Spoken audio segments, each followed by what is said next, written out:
Who's That Pokemon, the most in-depth Pokemon anime rewatch podcast on the entire internet. If you didn't know, this is a retrospective look back on the Pokemon anime series, episode by episode from the very beginning. This show has been airing for over 20 years now and has over 1,000 episodes, yet it seems to get neglected by Pokemon fans, so I thought it was about time it got a podcast entirely dedicated to it. The first episode today is the 39th episode of the Indigo League series, titled Pikachu's Goodbye. The Japanese title is Forest of Pikachu. This episode first aired in Japan on April 16, 1998, and in the United States on November 20, 1998. This marks by far the shortest time in between air dates so far, entirely due to the massive hiatus Japan was forced to take after the Electric Soldier Porygon incident. This episode aired only 218 days after the premiere in Japan, which is over 100 days closer than Ditto's Mysterious Mansion, which is the 38th episode, 37th, which, yeah, that's a pretty big gap in between those two and sort of how long it was in between the Japanese and American airings. I'd also like to add that according to Bulbapedia, this episode actually aired out of order in America. The dub went straight to the Battling Eevee Brothers and continued on for the next 3 episodes until circling back for this episode to close out 1998. So this episode should have actually occurred even earlier in between sort of the dub airing and the original airing. On this day in Pokemon history for the Japanese air date, we have nothing of note, but for the American air date, in 2009, Pokemon Rumble was released in Australia and Europe. Now, Pokemon Rumble is a series that I think I've mentioned this before, but I've never really touched it before. The only time I've ever played Rumble is at the huge EB game that they have in the city here in Melbourne. They used to have, like, the top floor was basically dedicated to Nintendo, and it would have, like, all these cool sort of displays, and it had, like, Wiis that you could play stuff on. And one of them had the Pokemon Rumble demo on it. So, yeah, playing that with some friends while we were just kicking around the city once in high school. That's the only time I've ever played Rumble. Also, in 2009, Arceus and the Jewel of Life premiered in the US. This would have been, I would say, considering it was November, I would say it was maybe like a month or two after it had already premiered in Australia. For some reason, we seem to always just get like premieres and like the anime stuff when it came to the movies before America. It's kind of weird that it was like that. I'm pretty sure we got the airing on Cartoon Network first. If not, we definitely do get the DVDs and all that sort of thing much sooner. The IMDb rating for this episode was a fantastic 8.1. Not a bad way to return from hiatus there. The screenplay for this episode was written by Shinzo Fujita. This is the first ever episode Fujita has written for the show, and Fujita actually wouldn't write another episode until Clefairy Tales almost 30 episodes later. So it's pretty interesting. We've had 2 brand new writers introduced here in close succession, but yeah, they're writing one episode and then there's a big delay until their next episode written would air. Kiyotaka Itani is the director here. Itani has directed the last 3 numbered episodes, which has allowed him to tie Yuji Asada for most episodes directed. There are no debuts when it comes to Pokemon or human characters here. It's, not focused on introducing anything new. It's focused on, I guess, reintroducing the Pokemon anime. Unsurprisingly, the Who's That Pokemon for this episode is Pikachu. And with that said, it's time to jump into the episode summary and discussion for the episode that brought the anime back in Japan.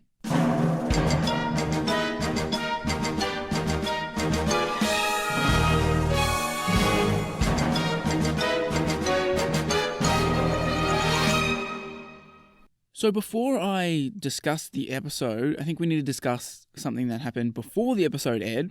So the premiere of this episode actually began with Miyuki Yaruma formally greeting the viewers while surrounded by a bunch of Pokemon dolls. Miyuki mentions that the Pokemon anime will be returning soon, and Miyuki then mentions the details of the incident and apologizes for the unintended effects that it had on viewers. She then continues by discussing the hiatus and the reason why the anime was taken off the air, mentioning that research was conducted into how the incident occurred with the help of doctors. She highlights that the main cause of the issue was a scene where the colours red and blue were rapidly switched at a rate higher than 24 frames per second. She then notes an early hypothesis that had been rejected, such as the effect of strong lights. The screen then switches to a board with letters, drawings, and postcards from viewers in support of the anime. After focusing on 2 of the drawings, Miyuki thanks the viewers for the letters of encouragement. After the scene changes, Miyuki makes a request for all viewers to watch television at a distance from the screen and in a room that is well lit. The debriefing ends with a shot of the Pokemon around Miyuki.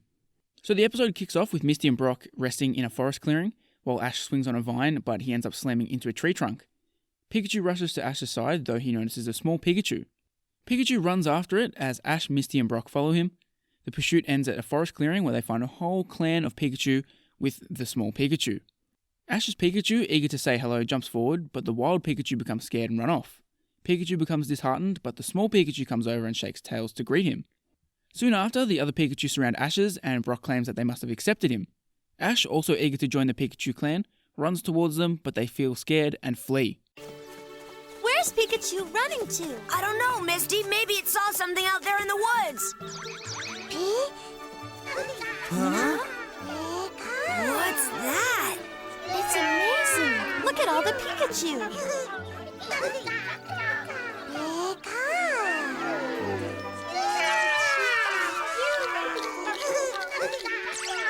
Those must be wild Pikachu. I've never seen so many Pikachu in one place. So fittingly, one of the first images you see upon the show returning here is just a Pikachu popping up, which fitting that, Pikachu's attack is the thing that basically causes them to be pulled off the air, and now they're returning with bang, Pikachu right there. We then immediately get kind of weird. Ash is swinging on a vine, and he quite clearly references the Kangaskhan kid here. He makes the same kind of Kangaskhan call that is sort of, I guess, invented in that episode. And yeah, he does it again here, which is really, really weird that they're referencing that episode. But, I mean, sure, I would like if they do reference their previous adventures much more often. So it's a step in the right direction, I guess. I spoke about this in, going back to the Kangaskhan kid again, spoke about how the little baby Kangaskhan was like the original Baby Yoda, the real pioneer for the baby craze. But the small Pikachu here, which is clearly supposed to be like an infant or like a child, it is so adorable, so freaking cute.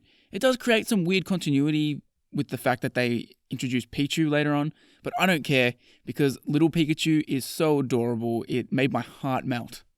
And then on the flip side of that, seeing initially the Pikachu shun Ash's Pikachu is actually really heartbreaking. It made me feel really sad for Pikachu, who, I mean, if sort of what we go off this episode, you could probably assume that Pikachu hasn't had much interaction with, other Pikachu. So yeah, it's probably really keen to sort of hang out with them, and they initially shun it. And it's just, it plays off so heartbreaking.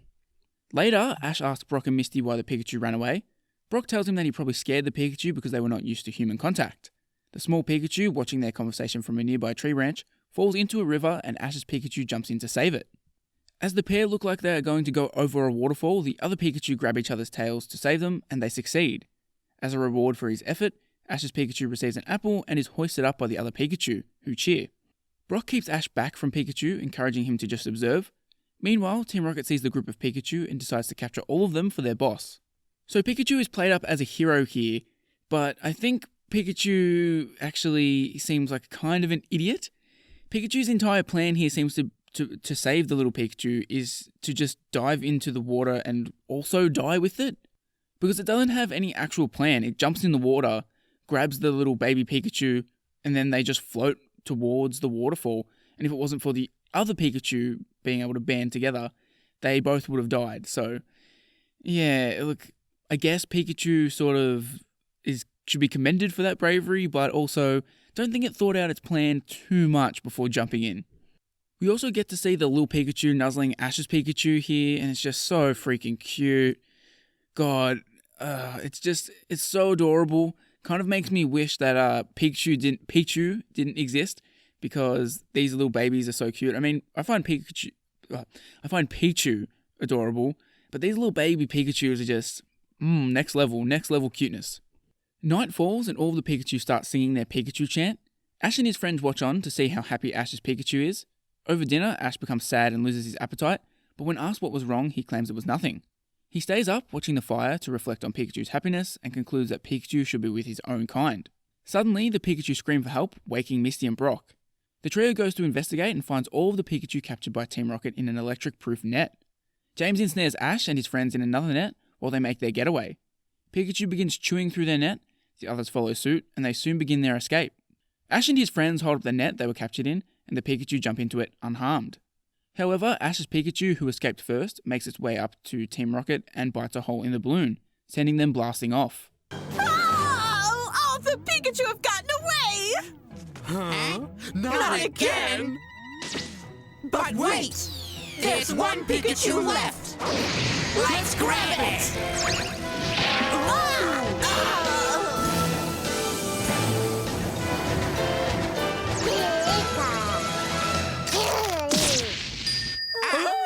We're blasting off again! Apparently, this tribe of Pikachu in this episode had been taking notes from the Clefairy based on the weird singing ritual that they do here. It feels like every time they get a tribe or a clan of Pokemon together in this show, they make them do some sort of weird dancing or singing ritual. It's just, their go-to. That apparently that's what the Pokemon do for some reason. It's really weird. Not quite as weird as Clefairy, or sort of praying to the Moonstone, but still kind of weird. I got a great laugh out of a really just like innocuous line from Brock here. When they're eating dinner, Misty compliments him on his cooking, and Brock literally says the line, "I'm a great cook," while at the same time, all three of them are eating canned food.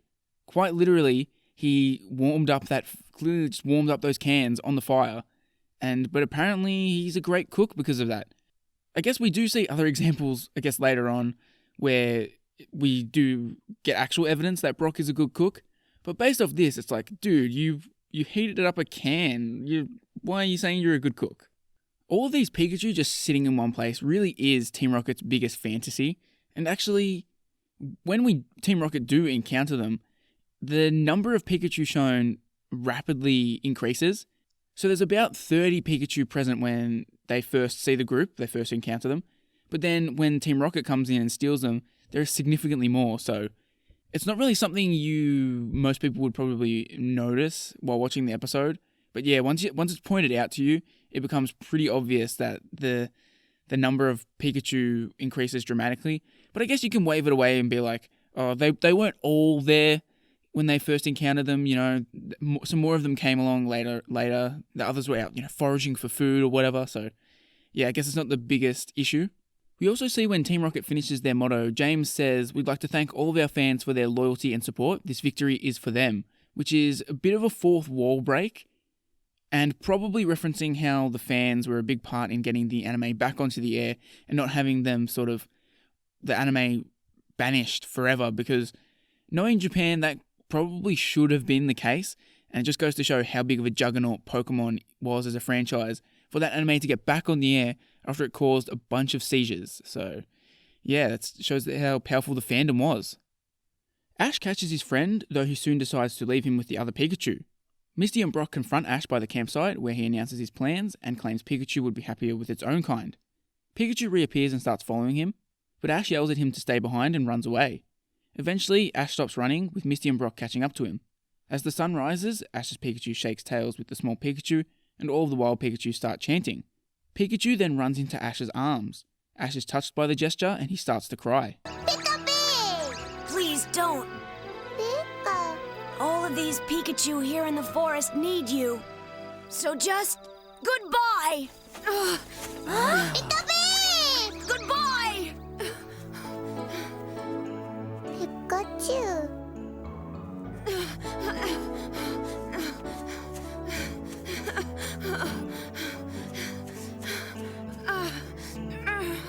Pikachu was my very first Pokemon. So this happens, and then a significant chunk of the episode is dedicated to a musical montage that shows off Ash and Pikachu's friendship and basically just replays clips. This episode gets kind of close to being a clip show because this montage is long, very, very long, much longer than the one you see for Butterfree, obviously because Pikachu is a more important character and has had far more moments than Butterfree ever got. But yeah, it's quite a long montage. This section of the episode also sees quite a few edits for the dub. In the Japanese version of the scene leading up to the Ash and Pikachu montage, Ash originally yells at Misty and Brock to shut up when they ask why he's leaving Pikachu. Then, when he was saying his goodbye to Pikachu, Ash's voice is trembling as he was trying not to cry. Additionally, there was originally no music playing from the moment Ash puts out the campfire until he starts running away. And then when it comes to the montage, there's a massive difference between the Japanese and the English versions. The original Japanese version has clips that are shown in chronological order. However, the dubbed English version has clips from certain episodes in random orders, with many clips missing from the original Japanese version, and it also has some clips that are not present in the original Japanese version. So, I guess 4Kids thought that they could do the montage better than the actual creators, or maybe they just thought that American audiences would react better to certain specific moments. I don't know what their thinking was behind that, but yeah, they changed it up dramatically. But yeah, that finishes the episode out, and if you think that the summary went by quite quickly, you're not crazy for thinking that. This episode doesn't have a whole lot to it. Like, it has the very brief bit of action when the Pikachu is saved from drowning, and then it has a very brief Team Rocket interlude. But there's a whole lot of just sitting around pondering from Ash. Then you get a big montage. It just really makes for an episode that it's the same length as every other episode, but when you put it down on paper, a summary, it's a whole lot quicker to get through than some of the other more meatier episodes. It's also crazy to point out that, not including the flashbacks to older episodes, Pikachu and Meowth were the only two species of Pokemon seen in the episode, which is actually the lowest number of Pokemon species to appear in an anime episode. So just really goes to show you how little is going on in this episode. With that said, it's time to get my thoughts on the episode. And I just think that Pikachu's Goodbye is a pretty average episode. I was expecting to enjoy this a lot more, but once I got into it and saw that not a whole lot was happening, I was eventually kind of let down. There are a lot of extremely cute moments here and a lot of touching moments, but not a whole lot happens. As I said, the drowning Pikachu and Team Rocket are basically the only sort of major actions that happen here. I just really expected a little bit more from an episode dedicated to Pikachu and Ash almost going their separate ways. It felt like it should have been a lot better than it was for such a dramatic and major topic for the show to broach. I think what I like most about this episode is that, to me at least, it seems so clearly that this episode was written as a response to the hiatus. To me, Pikachu represents the anime as a whole, while Ash takes the place of the audience. After the seizure incident, the audience probably would have thought the Pokemon anime and maybe the franchise as a whole was done, especially in an honor-bound society like Japan. However, at the end, Pikachu triumphantly returns, just as the anime did with this episode. Maybe I'm looking too deep and trying to find things that aren't actually there, but it just seems like too much of a coincidence to not have at least a little bit of truth to it. And when you consider that this episode actually wasn't on the schedule before the hiatus and was clearly created during the 4-month break, to me it just seems like it had to be written about, I guess, the experience of the show being put on hiatus. So to recap the major events here, there's only one. Ash attempts to release Pikachu, but Pikachu returns to him. There is no update to Ash's win-loss record, still 7 wins and 6 losses. And so now it's time for our question of the episode delivered via Pokemail.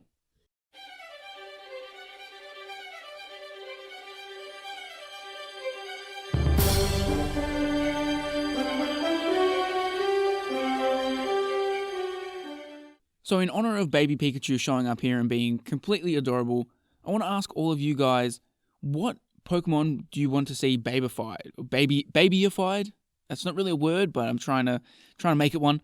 What baby version of a Pokemon do you want to see? Similar to the baby Pikachus that are here. Personally, I'm a big Darkrai fan. Darkrai is my favorite Pokemon. And I think a little baby Darkrai would actually be extremely adorable. So that would be my choice. But what do you guys want to see get the Baby Yoda treatment in the Pokemon franchise? Head over to the YouTube version of this video and leave your comment down in the comment section. Now, let's jump into our second episode of the week. Our second episode for today is the 40th episode of the Indigo League series titled The Battling Eevee Brothers. In Japan, the episode was titled The 4 Eevee Brothers. This episode also aired on April 16, 1998 in Japan and on October 27, 1998 in the United States. There were only 194 days between airings in Japan and America, making this the first time the dub was under 200 days behind, so it's catching up rapidly here. The hiatus, plus airing 5 days a week, has really made them catch up from being light years behind at the start. On this day in Pokemon history for the American Ed, we've got a few birthdays here. Today is Michelle Knotz's birthday. She's the new voice of Jessie in the dub. And I actually quite like her Jessie voice, so happy birthday to Michelle Knotz for... Well, it's not actually her birthday, it's the birthday for this episode, but yeah, whatever. This day is also Junichi Kanemaru's birthday. He has a very extensive voice acting career that stretches back to 1985. He's done voices for Mobile Suit Gundam, Ocean Waves, the Studio Ghibli TV movie, Sailor Moon, Dragon Ball, Digimon, Sonic X, Hunter x Hunter. He's also the Japanese voice of Sonic, so that's pretty major. But in the Pokemon series, he voiced Harley throughout his entire run, so not the most major character ever. But yeah, Junichi Kanemaru has had a wild career. That's a Hall of Fame career right there, I would say, especially Japanese voice of Sonic. That's something to brag about, I would say. And finally, today is also Platinum's birthday from the Pokemon Adventures manga. The IMDb rating for this episode is a 7.6. The screenplay was written by Atsuhiro Tomioka, and this is Tomioka's 10th episode written for the show, making him the first person to reach double digits. As for the director, the big man himself, Osamu, is here for his 8th episode, and this ties Itani and Asada for most episodes directed. While we had no debuts in Pikachu's Goodbye, we have plenty of debuts here. We have the debut of Exeggutor, Eevee, Vaporeon, Jolteon, Flareon, and for dub audiences, we have the debut of Ninetales, because Ninetales' actual debut was in Electric Soldier Porygon. Again, unsurprisingly, the Who's That Pokemon for this episode is Eevee, which means it's time for our episode summary and discussion.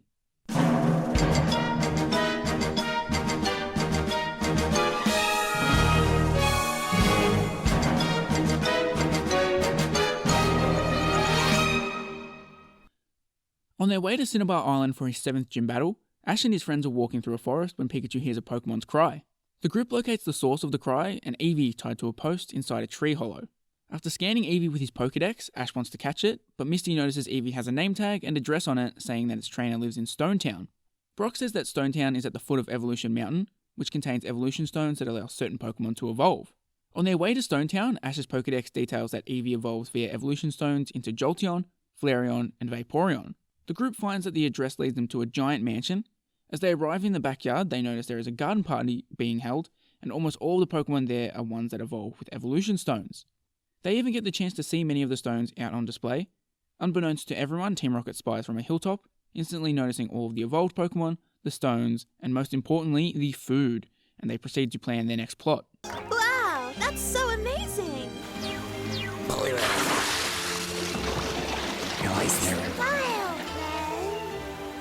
Exeggutor! Raichu! Ninetales!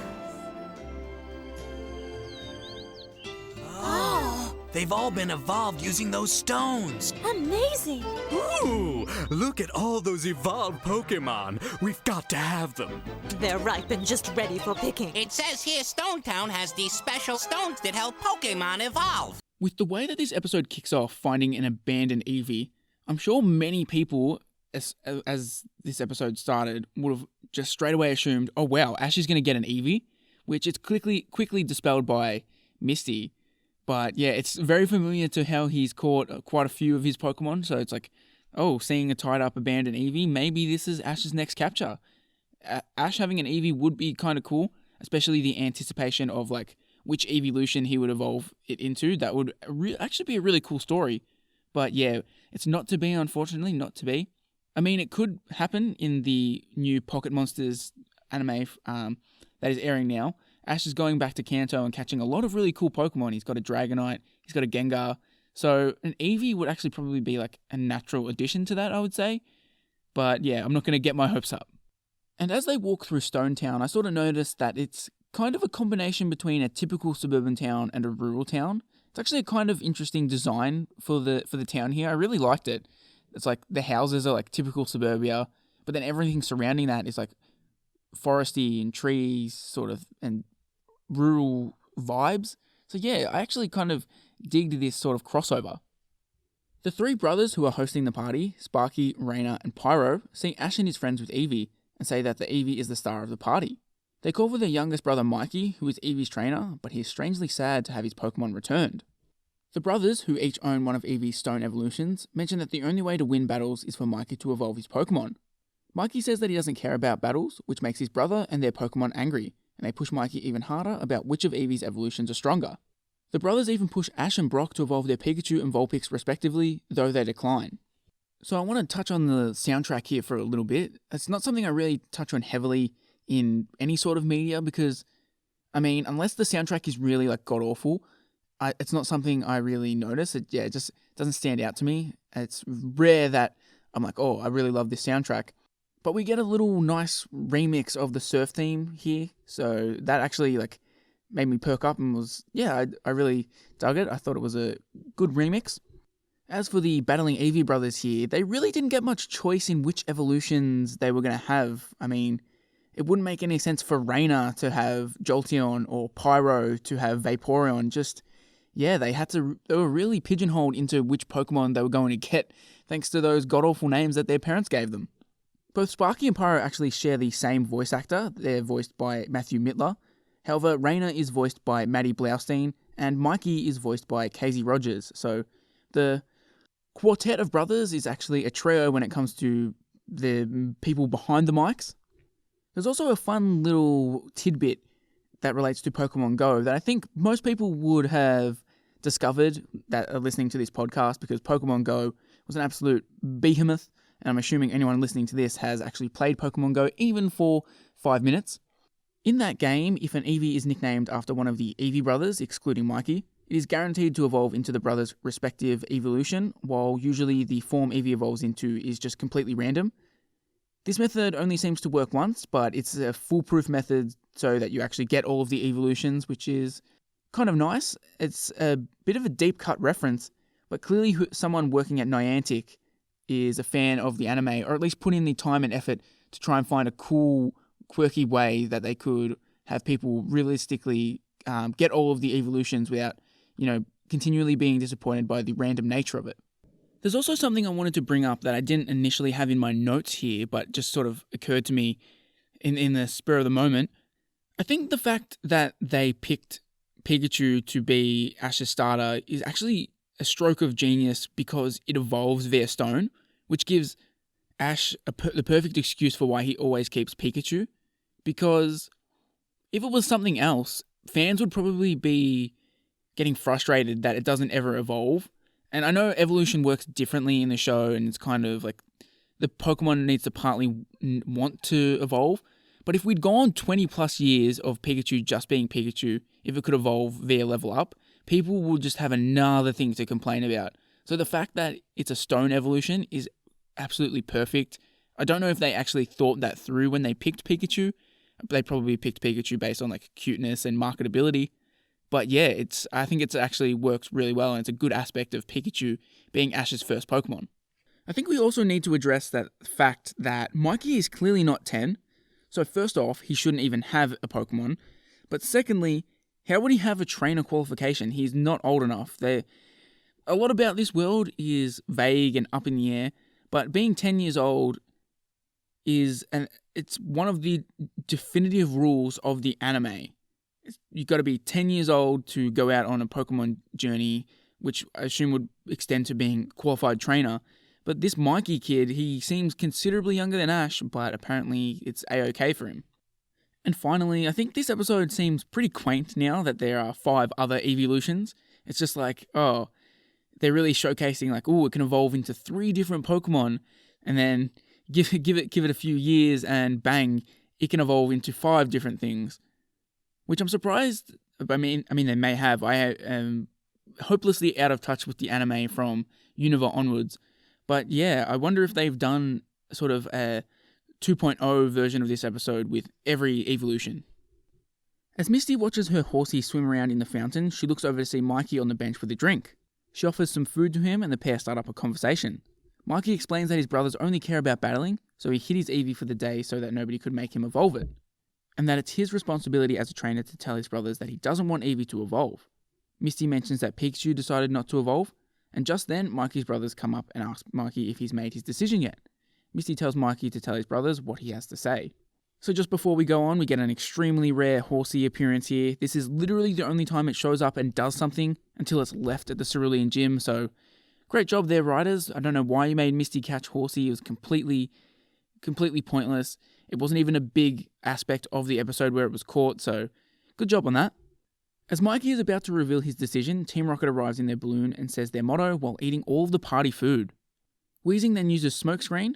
Ash brings out Pidgeotto to use Gust, though as the smoke clears, everyone realizes that all of the Pokemon, except for Misty's Psyduck, are gone. Alongside the missing Pokemon are the Evolution Stones and the food. Brock notices that Team Rocket is getting away in their balloon, and Ash has Pidgeotto stop it. The balloon crash lands, but it turns out to be a decoy when it turns up empty. Meanwhile, as Team Rocket are driving along the road with all the Pokemon in cages, Horsey leaves a trail of ink to follow. The strategy works as Pidgeotto spots the ink and goes on to alert Ash and the others. Pidgeotto, attack that balloon! You did it! Good work, Pidgeotto! Huh? It's empty. No. Pidgeotto, go find Team Rocket! God, I really would have loved if Team Rocket showed up and all they did was eat the party food. Like, I was hoping when they were introduced, I was like, oh God, I hope they just eat all the food and like they don't even have a major plan to steal stuff here. They just are sort of gate crashing the party and being a nuisance while everyone's just trying to evolve their stuff. I thought that would have been really unique and cool, but obviously it's not to be. They're really very formula heavy, and so Team Rocket aren't going to do anything that interesting. Big shout out to Pidgeotto performing one of its 2 functions that it has here, popping Team Rocket's balloon, and then immediately after that it performs the second of its 2 functions, being a search and rescue type eye in the sky. That's literally all it does. I've discussed this in the past, but yeah, all it does is pop the balloon, search in the sky. That's it. And again, circling back to Horsey, this is the only time it does anything of note, so enjoy it while it lasts. So Team Rocket stop at a lake and have a picnic with the food that they've stolen. They then realise they need to decide what to evolve Eevee into. They soon argue about it until Jessie blows a whistle and says that they should use all of the evolution stones at once. They're just about to evolve Eevee when Ash has Squirtle use Water Gun. Unfortunately, Psyduck intrudes and uses a weak Water Gun, which fails. Squirtle then uses Water Gun on James and Meowth, which sends them backwards, and Jessie tells them to stop as she picks up Eevee's cage. She brings out Arbok after Misty calls her old, while James brings out Weezing. Misty and Ash prepare to battle with their Pokemon, but the Eevee brothers stop them and say they must be the ones to battle since it's their brother's Eevee that was stolen. So Team Rocket's idea to use all 3 stones at once is very Pokemon Adventures. If you've read the sort of original Kanto arc of that manga, you will recognise that as a Team Rocket plan from there. Also, Psyduck celebrating the use of its water gun here is so adorable. I'm actually starting to really fall in love with Misty's Psyduck. It just has so many cool and cute moments here. And yeah, I'm starting to really enjoy it on this rewatch through. But there's a bit of a fun fact about Psyduck's water gun. It's shown here using water gun, but it's not seen using the move again until 942 episodes later. The episode when regions collide is where it uses it again. So, decades later, Psyduck finally gets to use the move again. What an absolute wait. We've also got a dub edit here that sort of stems back to Beauty and the Beach. When Jessie and Misty confront each other, the former originally refers to the latter as Flat Brat Girl, with Misty taking particular offence to the term flat, which is a throwback to a similar insult that was thrown out in Beauty and the Beach, which was, obviously skipped at this point in time for the dub, but when they went back and dubbed it, they definitely removed that. So yeah, it's a lot more toned down in the English version than it is in the Japanese here. The brothers get ready to attack with Vaporeon, Jolteon, and Flareon. Arbok uses Poison Sting, while Jolteon counters with Pinmuscle, which hits Arbok. Weezing uses Sludge, but Vaporeon blends into the water using Acid Armor, making it virtually invisible. Weezing's attack misses as Vaporeon leaps out of the water with Tackle, and Weezing lands on top of James. Team Rocket tries to run away, but Flareon uses Fire Spin to stop them. The brothers demand that Team Rocket give back the stolen Pokemon, but Jessie has Arbok use Tackle on Jolteon, while Weezing uses Sludge on Flareon and Vaporeon. Horsey spits out ink into Jessie's face, which sends Eevee flying, and it lands in Mikey's arms. Pikachu uses Thunderbolt on Team Rocket, but they keep going. As Mikey pulls Eevee out of the cage, he looks over and notices that his brother's Pokemon are severely hurt. Team Rocket decides that it's time to finish them off. Mikey stands up and decides that he and Eevee are going to have their first battle. Mikey commands Eevee to use Takedown, and then he has Eevee turn into an improvised Rage Tackle. This sends Team Rocket blasting off. Mikey's brothers congratulate him on their first win, and Mikey tells them that he just wanted to help everybody out. Then he acts on Misty's advice and tells his brothers that he wants to become an Eevee trainer. The Eevee brothers accept his decision, and Sparky says that they should turn the party into a celebration of Mikey's first victory. During the party, Mikey thanks Misty for helping him, gives her a flower, and they share a little finger promise to be friends forever. Later, everyone at the party then gathers for a picture. Psyduck gets the camera ready and goes to join the shot, but trips and falls down as the shot is taken. Go get him! Pikachu! Eevee, take down attack! What's this, a stuffed animal? Rage tackle attack!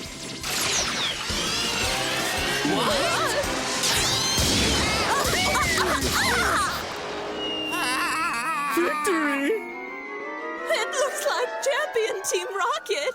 It's blasting off again! So there's a really weird moment when Mikey uses Takedown and Rage Tackle, where he basically, Eevee doesn't do anything once he says Takedown, so it's like he says to use Takedown Rage Tackle Attack, which is just arguably one of my favourite moves in the anime, the old Takedown Rage Tackle Attack. And my only other note here on this scene, or scenes I should say, is that I'm not sure why, but Psyduck taking this photo is like a really frequently remembered moment from the anime. And I don't know why. I guess it's kind of cool that they're taking a photo, I guess, and it's funny that Psyduck falls down. But yeah, I see it referenced and like shown all the time these days, which is, I don't know, it's nothing really too special. So yeah, it's one little quirk. Meanwhile, later in the night, Team Rocket return to eating canned food, much to their disappointment. Jessie says that they will be champions of the world, and they all optimistically agree. Really, Team Rocket shouldn't be disappointed in eating canned food because Brock is a good cook for cooking canned food, so, you should be grateful. Bit of trivia to close out the episode. Arcanine is the only Generation 1 stone evolution, not including the Moonstone evolutions because they're completely segregated from this episode. But Arcanine is the only one to not appear in this episode. So they've basically got them all here except for one, which is, I don't know, I find it kind of funny. But with that said, it's time for my thoughts on the quality of this episode. I think this one is a solid episode. I would rate it above Pikachu's Goodbye. The whole evolution party idea is kind of interesting, and I do like the idea of a town that sits at the base of a mountain where there's sort of an abundance of evolution stones, and that town has become kind of the epicenter for evolution. It's not an incredible episode, but it's a dependable filler episode. Not a whole lot is going on here in terms of like major plot beats, but yeah, it's something you could throw on and sort of half pay attention to, and you're not really missing out on anything if you don't give it full attention. But when you are paying attention to it, it's enjoyable. I guess you can't really ask for too much more after a 4-month hiatus. It's probably a bit much to expect absolutely stellar episodes right off the bat after all that time away. It's probably really messed with their like production pipeline, so I'm willing to give them a little bit of a break because of 4 months is not a small amount of time. That is quite a long time to have your show sort of be hanging in limbo. So there's one major event here. It's that Misty Psyduck is revealed to know Water Gun, although it's not perfected, and major event is very loose use of that word because it's not going to use that move again for about 1,000 episodes, so yeah. Ash Ketchum's win-loss record is still at 7 wins and 6 losses, no trainer battles here obviously, which takes us to our second round of Pokemail.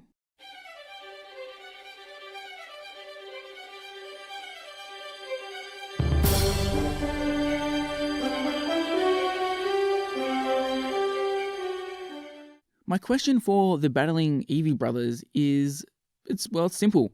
What's your favourite of the original evolutions? So, Umbreon, Espeon, Leafeon, Glaceon, and Sylveon, they're not in the running here. It's just the original evolutions, Vaporeon, Jolteon, and Flareon. Which one is your favourite? Personally, I don't know if I can split them. Like, I like the designs a lot of all 3 of them. I think if I had to choose, I'd probably go Flareon, just because I like how kind of like fluffy and furry it is. But yeah, I do really like the other two. If I had to rank them just off the top of my head, I'd probably go Flareon, Vaporeon, Jolteon. But like I said, I like all of them, and that ranking would probably change from day to day for me. But that's it for this episode. Thanks for listening to Who's That Pokemon. I really hope you enjoyed the show. If you're not subscribed to the podcast, you can find us on Apple Podcasts, Spotify, Stitcher, YouTube, pretty much any podcast service out there. You can also find the show on Twitter at Who's That PKMN Pod to keep up with the latest updates for the show, and I'm on Twitter as @SourceMarlow. You can also check out my YouTube channel, WTP Productions. There you'll find all sorts of Pokemon content covering the games, anime, and everything in between. I've got a review of the Pokemon trading card game going up, hopefully this week that this podcast comes out. Ideally, hopefully I'll have that edited up and I don't look like an idiot. But yeah, go check that out. Give it a subscribe, like, comment, all those good things on the YouTube videos. But that's all for this episode. I hope you join me next time as I take a look at Wake Up Snorlax and Showdown at Dark City. Here we see Ash showing interest in catching a Snorlax. We get the introduction of the Pokeflute and the reintroduction of the idea of unofficial Pokemon gyms.